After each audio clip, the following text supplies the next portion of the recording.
Atakhala ku South Africa kwa nthawi yayitali, anakonzekera kunena kuti nthawi yakwana kuti azibwerera kunoko kumudzi, adzakumane ndi achibale awo, adzaone achibale awo, makolo awo, adzaonenso madera amene iwo amachokera, kuti kodi zinthu panopa zili bwanji, adzapumeko mpweya wa ku Malawi. Ndipo ndithu anapezeka kuti akabuka basi ndi kuyamba ulendo wautali kumabwera kuno ku Malawi kuchoka ku South Africa. Komatu asanatuluke South Africa ndi pamene apezeka kuti basi ija yatembenuzika kukagwera ku Chimphompo.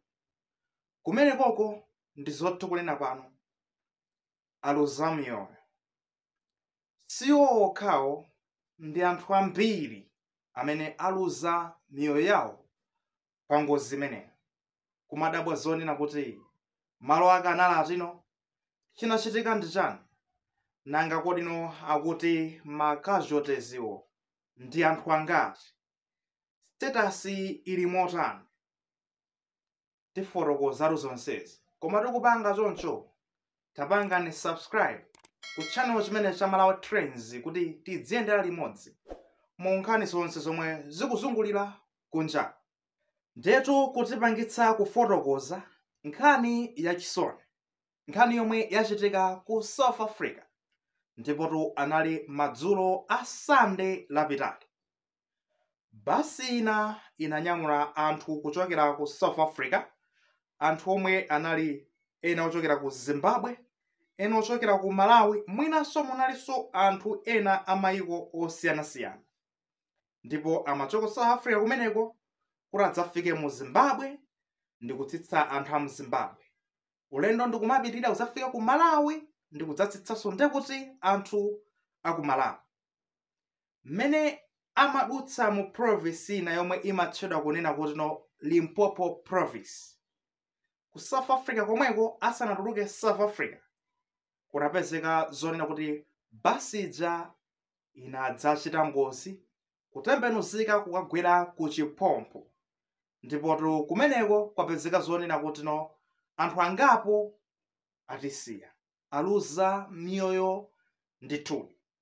Malinga ndi mmene dera limene la Limpopo lilili, toti ndi chakumapiri choncho. Nchifukwa kunakapezeka kuti mwina mwake madzulo ndi mdima zosakhala bwino, basi kutamanga kuluza control mwina, basi to kutembenuzikira uko anthuwo aluza miyoyo ndithu. Ndetu pa anthu amene aluza miyoyo, anthu okwana 42 ndi amene aluza miyoyo. Pa anthu 42 amene wawa, anthu 18 anali achizimayi, ndipotu anthu 17 anali achizibambo, kudzabwera anthu 7 anali ana achichepere. Panalinso anthu okwana 41 amene apezeka zonena kuti iwo anavulala. Pa anthu amenewa, anthu 11 mpaka nali panopa anakalibe muchipatala kulandira mathandizo, pamene anthu 11 atulutsidwa muchipatala kuti mwina mwake akhoza kumakapitiriza kuchira ku mabala amene apezeka zoti mwina alandira pa ngozi imeneyi kuna kulikonse kumene adzipitako. Mpaka nali panopa sizikudziwika zonena kuti ndi Amalawi angati amene amwalira pa ngozi imeneyi, nangati angati amene avulala. Takamba zonena kuti munali anthu aku Malawi komanso anthu aku Zimbabwe. Ndipo mpaka nali panopa boma la South Africa likuchitabe ntchito yawo kuunika matupi aja kwa mafufuza kuti uyu ndani, nanga kodi passport yake ili kuti, dzina lake ndi ndani, passport yochokera dziko litino, uyu ngwa ku Malawi kuyika apo, uyu okay, uyu wa ku Zimbabwe kuyika apo, nanga mwinanso muli ma nationality ena ndi ena kapena zikhala ndi kuti zikudziwika akamaliza kuchita kafukufuku ameneyoyo. Ndipo akunena kuti leloli pomwe tikuyankhula pano akuchita kafukufuku ameneyo, ndipo lelo silitha akhala ndi kuti atulutsa kuti ndi anthu angati aku Malawi amene amwalira ndi anthu angati amene avulala, nanga kodi no aku Zimbabwe ndi angati, nanga palinso ma nationality ena, ndi kuti zikhala zikuperekedwa leroli ndithu. Mmenemo ndi mmene zakhalira nkhani zomvetsa chisoni, ndipo nkhani zimenezi dzulo ndi limene kunapezeka zoti zinazungulira kwambiri, ndipo mpaka na leroli zinakayendabe m'masamba mchezomo. Anthu ena ndi ena mpaka na panopa mitima be inakali mmwamba kusazindikira kuona kuti kodi no kapena abale athu anali mmenemo. Zosakhala bwino.